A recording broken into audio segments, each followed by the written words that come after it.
Երեք երբ որ մի միջադեպ տեղի ունեցավ, Իրիկունը տանը նստած ենք, սա անկեղծ ասեմ, համ խոստովանություն, համ թող սա պատճառ հանդիսանա, որ շատերս այսօր այս վիճակի մեջ ենք ու չենք էլ ուզում ազատագրվենք։ Երեխեն թե բա դասանը ինձ այս ինչ դասանցից ինձ նեղացնում է։ Ասի որ նեղացնում է մեծ աղբերն ես, գնա կանչի, թող մի հատ գա այդ անձնավորության հետ երեխին, մի հատ ասիականջներ հետ կձգեմ, երկրորդ անգամ երեխին էլ վախեցրեցիր։ Ու երբ որ աղոտ քարի Սուրբ Հոգին ասավ, տղա ջան դու ճիշտ խորհուրդ տվեցիր։ Ասու չէ Հիսուս ջան կներես։ Ու աղոտքը երբ որ վերջացրեցինք, ասի աղջիկ ջան, որ այդ անձնավորությունը կգա քեզ արդեն կնեղացնի, դու իր համար աղոտ կանես։ Գիտեք այդ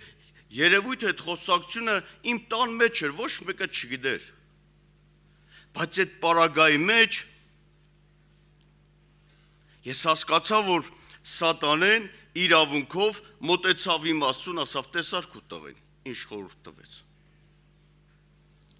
Ու դեպեդև դες ծածուկում իմ մեջ զգացի եւ այսօր հայտնապես խոստովանում է, որ իմ հերս երկնքի մասի տեսար իմ տղեն, բացահայտ խոստովանվեց այս արարքը։ Ու ես պատրաստ եմ իրան ներելու, մաքրելու, սրբելու եւ ազատագրելու։ Մենք այսօր ինչքան այս ձևի խորհուրդներ եք տալիս մեր տներում ու մեր ընտանիքները։ Ասում է հեռացա քո վրանիցը ինչը անօրենություն է։